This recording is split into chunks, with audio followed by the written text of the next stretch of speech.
باہر محلے سے لوگ آتے ہیں نماز پڑھنے، اور تم بھی پڑھ رہے ہوتے ہو، تمہاری اور ان کی نماز میں ایک رتی کا فرق نہیں ہوتا۔ تمہاری نماز سے یہ نہیں پتہ چلتا کہ یہ اہل علم ہیں جو نماز پڑھ رہے ہیں۔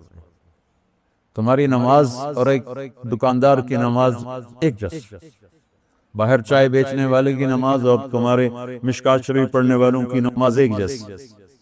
اقاموا الصلاۃ جعلت قرۃ عینی فی الصلاۃ، میری آنکھوں کی ٹھنڈک نماز۔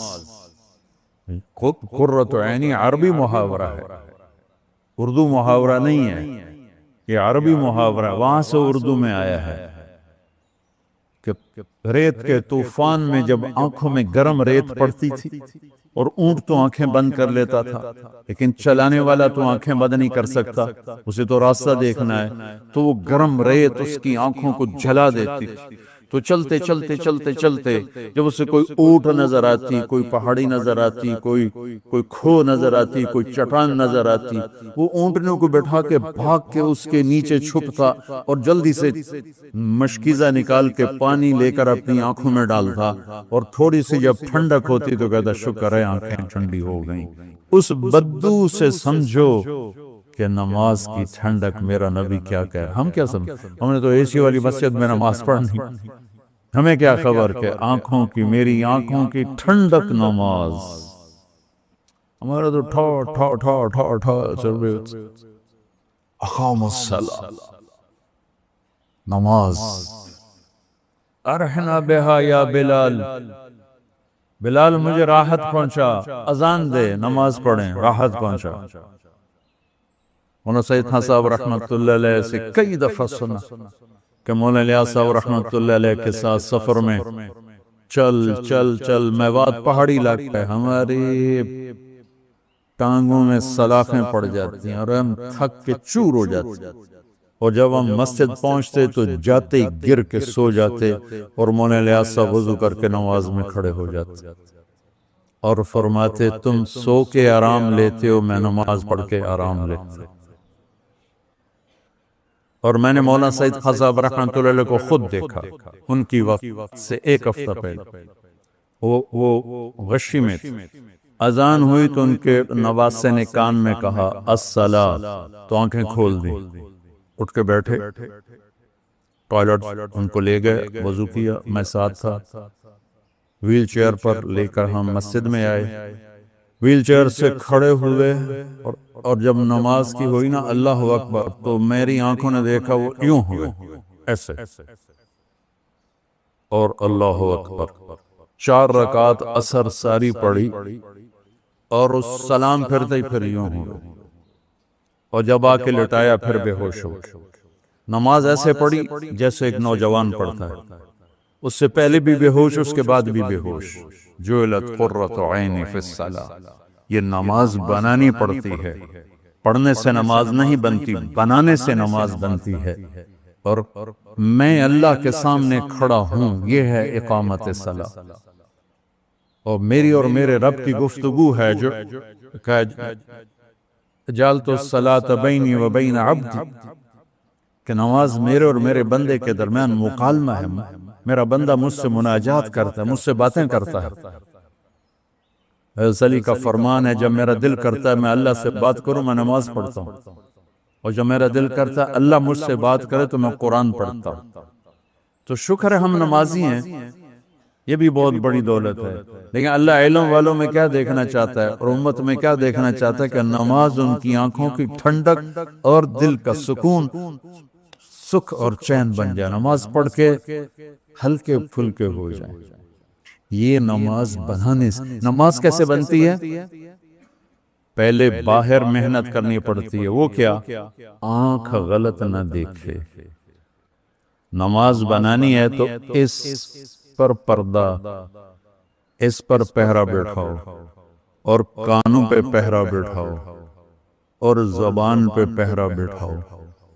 زبان غلط نہ بولے کہ غلط بول دماغ کو منتشر کر دیتا ہے، آنکھ غلط نہ دیکھے، غلط نظر دماغ کو منتشر کر دیتی ہے، کان غلط نہ سنے، غلط بول دماغ کو منتشر کر دیتے ہیں۔ جب تینوں چیزیں آزاد ہوں گی اور اللہ اکبر کہے گا، جسم یہاں ہوگا اور روح پتہ نہیں کتنے تک کے کھاندی ہوئی، اور جب ان تینوں پر پہرا بٹھا دے گا تو جب اللہ اکبر کہے گا تو جسم بھی ہوگا، روح بھی ہوگی۔ اقاموا الصلاۃ وانفقوا مما رزقناہم سرا وعلانیہ، اور جو کھل کے خرچ کرتے ہیں، چھپ کے خرچ کرتے ہیں جو ہم نے انہیں دیا ہے۔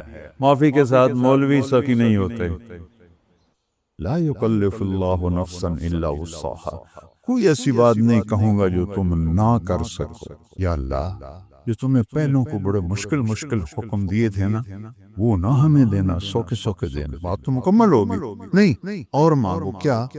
ربنا لا تحملنا ما لا طاقت لنا به، یا اللہ چاہے کم سوکھا ہی ہوئے وہ میں نہ کر سکا، وہ بھی نہ آکھی۔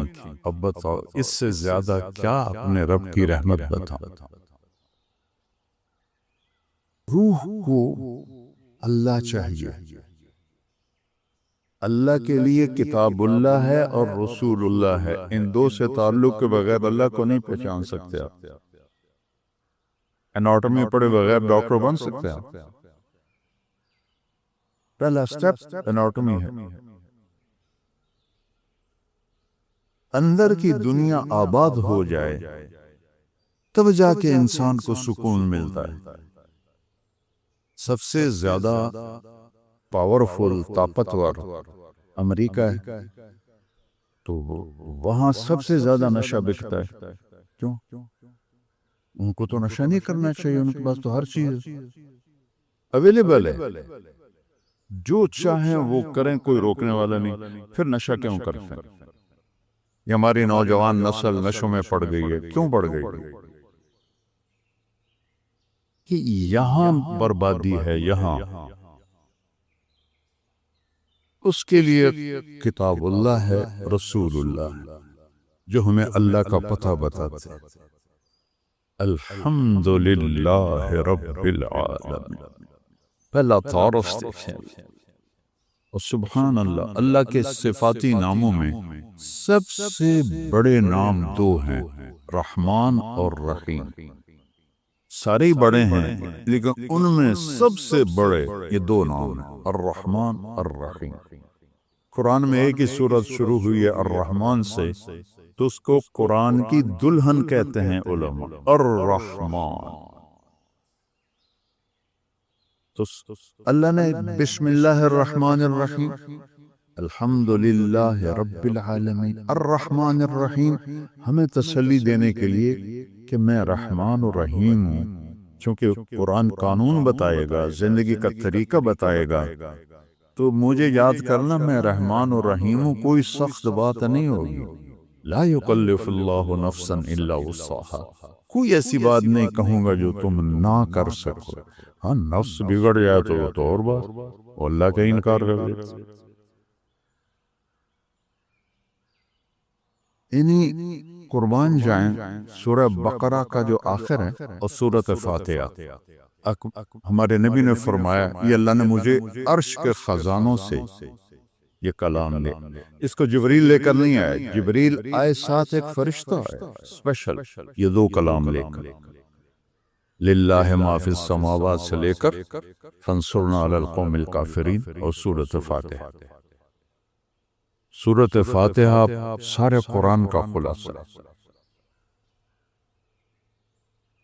ساری آسمانی کتابوں کا خلاصہ قرآن ہے، اور قرآن کا خلاصہ سورۃ فاتحہ ہے، اور سورۃ فاتحہ کا خلاصہ ہے ایاک نعبد و ایاک نستعین، صرف تیری بندگی اور تجھ سے مانگنا۔ میں تو جہالت کا دور ہے، قبروں گرے پڑے ہیں، پیروں کے سب پاؤں میں پڑے ہیں، سائیں تسی سب کچھ کر سکتے ہو، کوئی اللہ کے سوا بھی کچھ کر سکتا ہے؟ کوئی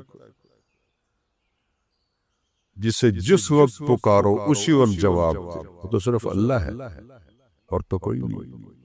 جو پیدا بھی ہوا، جو مر بھی گیا، وہ کیسے حاجت روا ہو سکتا ہے؟ وہ صرف اللہ ہے۔ میں نے کہا الرحمن ہوں الرحیم، تم پر کوئی مشکل نہیں ڈالوں گا۔ اور آگے سنیے، وہ پچھلا مضمون چھوڑ دیتا ہوں، پھر بات لمبی ہو جائے گی۔ اللہ نے ہمیں دعا کیا سکھائی، دعا کیا سکھائی؟ ربنا لا تؤاخذنا ان نسینا او اخطانا، یا اللہ کبھی جان بوجھ کے غلطی ہوگی، کبھی بھول چوک سے ہوگی، میری پکڑ نہ کرنا۔ اللہ کہہ رہا ہے کہ اے منگو میرے کو، آپ کے پاس کوئی ڈاکٹر آئے کہ جی کبھی گڑبڑ جان بوجھ کے ہوگی، کبھی غلطی سے ہوگی، لیکن مجھے نکالنا نہیں، کیا خیال ہے؟ خود آپ پہ چلان ہو جائے گا مید ریس کا۔ تو وہ شہنشاہ کہہ رہا ہے میں قربان جاؤں، خیر مجھ سے مانگو۔ پیچھے جو مضمون ہے نا اس میں ہے اطاعت کا حکم ہے، سمعنا و اطعنا، یا اللہ مان لیا، سر جھکا لیا۔ تو اب اس میں کوئی مشکل نہ ہو تو اللہ کہہ رہا ہے اے منگو، لا تؤاخذنا ان نسینا او اخطأنا۔ مواخذہ ہوتا ہے کہ پوچھ گچھ بھی نہ کرے، پوچھ گچھ کر کے چھوڑ دے اس کو، وہ مواخذہ میں آ جاتا ہے، وہ پکڑ میں آ جاتا ہے۔ لا تؤاخذنا، یا اللہ نہ پوچھی تے نہ بلامی، ان نسینا کبھی بھول کے ہوگا، او اخطانا کبھی خطا ہوگی جان بوجھ کے ہوگی۔ بتاؤ یہ شرط کے ساتھ کوئی کہیں نوکری کر سکتا؟ اگلی سنو، ربنا لا تحملنا، ربنا لا تحمل علينا اصرا كما حملته على الذين من قبلنا۔ سبحان اللہ، یا اللہ جو پہلوں کو تو نے اوکھے اوکھے حکم دیے تھے ہمیں نہ سنائیں، ہمیں سوکھے سوکھے سنائیں۔ ایک مراسی بیمار ہو گیا، بخار ہو گیا، نام تھا اس کا ایوب، ہفتہ بخار نہیں لتھا، وہ آخر لگا یا اللہ بھولی تو نہیں پائے گئے، میں ایوب نبی نہیں، ایوب میراسی ہاں، اے میرا بخار تھا لے جا۔ تو اللہ نے ہمیں ایک میں قربان جاؤں کہہ رہا ہے یہ مانگو کہ آپ سے آ کر کوئی ڈاکٹر جی جو کام مشکل ہونا وہ نا مجھے بتانا، سوکھے سوکھے کام بتانا، تجھے کو کہ او راہ جاندہ پہ بارودے چڑھ جا، اور اللہ کہہ رہا ہے مجھ سے مانگو میں قربان جاؤں کہ یا اللہ جو تم نے پہلوں کو بڑے مشکل حکم دیے تھے نا وہ نہ ہمیں دینا، سوکھے سوکھے دینا۔ بات تو مکمل ہوگی نہیں، اور مانگو کیا؟ ربنا لا تحملنا ما لا طاقت لنا به، یا اللہ چاہے کم سوکھا ہی ہوئے اور میں نہ کر سکا وہ بھی نہ آکھیں۔ اب بتاؤ اس سے زیادہ کیا اپنے رب کی رحمت بتاؤں؟ اس لیے آپ نے کہا یہ عرش کے خزانوں میں سے کلام، اور اس کے بعد اتنی چھوٹ لے کر پھر تو اس کو ڈیلی ویجز پہ بھی کوئی نہیں رکھتا، پر چلو آپ ڈیلی ویجز پہ رکھ لیں، لیکن آگے جب تنخواہ کا معاملہ ہے تو اللہ کہتا مانگو، صلہ مانگو، تنخواہ مانگو، واعف عنا واغفر لنا وارحمنا انت مولانا فانصرنا علی القوم الکافرین۔ جو فرسٹ آیا ہو کسی بھی امتحان میں اس کو جیسے فل پروٹوکول دیا جاتا ہے، دعا میں اللہ نے فل پروٹوکول دیا کہ میں نے خود ہی تمہیں یہ چھوٹیں دی ہیں، اب تم کہیں در نہ جانا کہ پتہ نہیں کچھ ملے گا بھی صحیح کہ نہیں، مانگو واعف عنا۔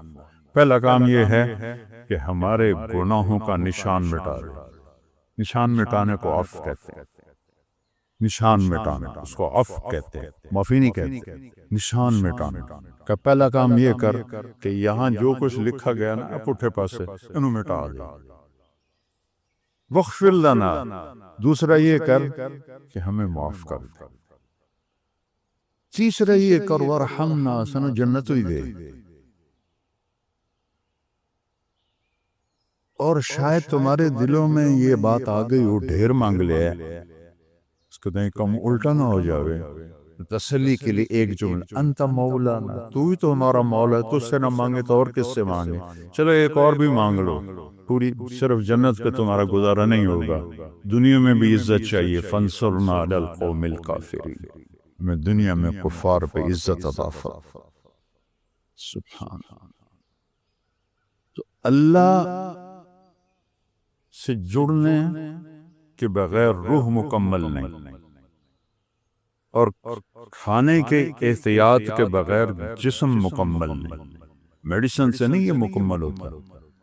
تو روح کو اللہ سے جوڑنا ہے، اس کے لیے کتاب اللہ ہے اور رسول اللہ ہے۔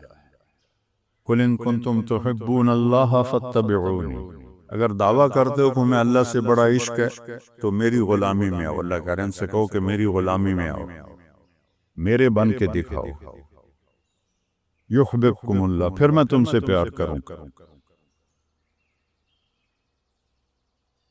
تو سب واحد ہمارے نبی ہیں جن کی پوری زندگی پیدائش سے وفات تک محفوظ ہے۔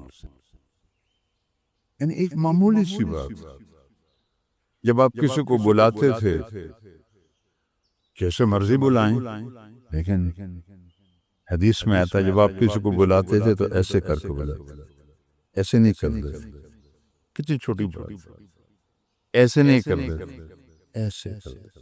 انگلی اٹھانا ایک عیب سمجھا جاتا ہے، آپ ایسے کر کے بلاتے تھے۔ اتنی چھوٹی چھوٹی باتیں بھی لکھی پڑی۔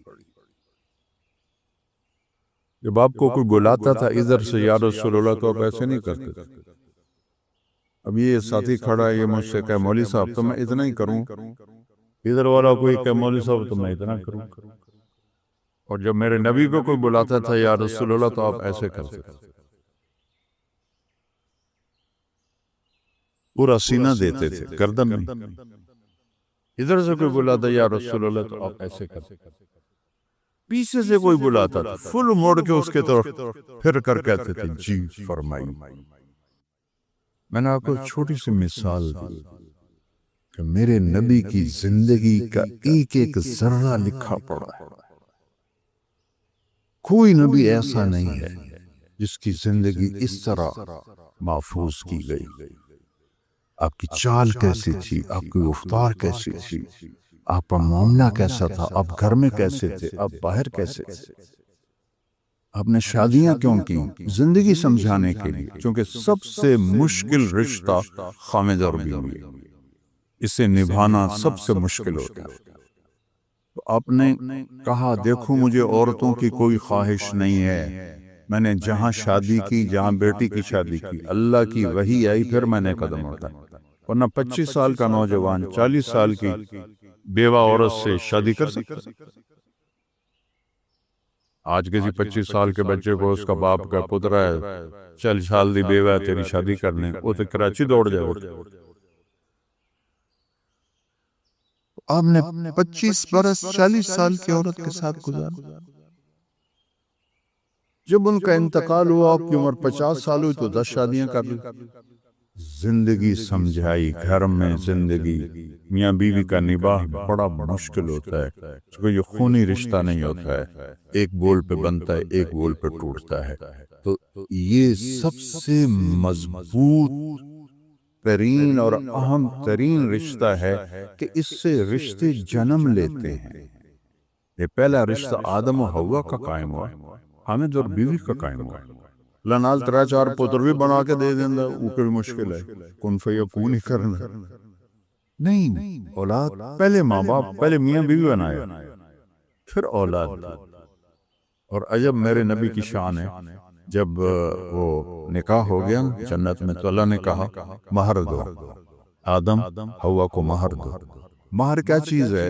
یہ کسی کی بیٹی کی قیمت نہیں ہے، چاہے جھونپڑی والا ہو چاہے محل والا ہو، یہ ایک علامت ہے کہ جب تک یہ نکاح باقی ہے یہ لڑکا اس لڑکی کے خرچ کا ذمہ دار ہوگا، کمانا اس کے ذمہ نہیں ہوگا، کمانا اس لڑکے کے ذمہ ہوگا۔ یہ مہر اس لیے ہے۔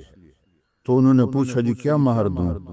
فرمایا تیری نسل میں میرا آخری نبی آئے گا، اس پہ ایک دفعہ درود پڑھ دے، یہ مہر، کم از کم دن میں 300 دفعہ تو چلتے پہ صلی اللہ علیہ وسلم ہی پڑھ لو تو یہ کثرت سے درود والا بن جائے گا۔ جو 300 دفعہ پڑھے کثرت سے درود والا ہے، اور جو کثرت سے درود پڑھتے ہیں اس کی تو کوئی حد نہیں، لیکن 300 سے وہ کثیر میں آ جاتا ہے، جیسے 33 نمبر سے پاس ہونے والوں میں آ جاتا ہے۔ آپ نے کہا میں ان کی شفاعت کروں گا قیامت کے دن۔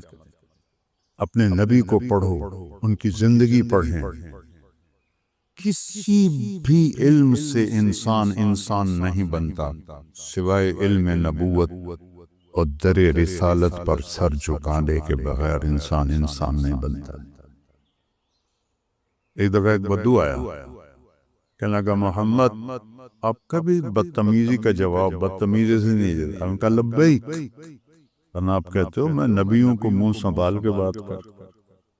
لبیک کہا تیری 3 باتیں بڑی عجیب ہیں، سمجھ نہیں آتی۔ آپ نے کہا کیا؟ تو کہتا ہے ہم پیو دادے کا دین چھوڑ کے تیرا دین قبول کر لیں گے۔ کیوں؟ ہم کیوں چھوڑیں گے؟ اچھا اور؟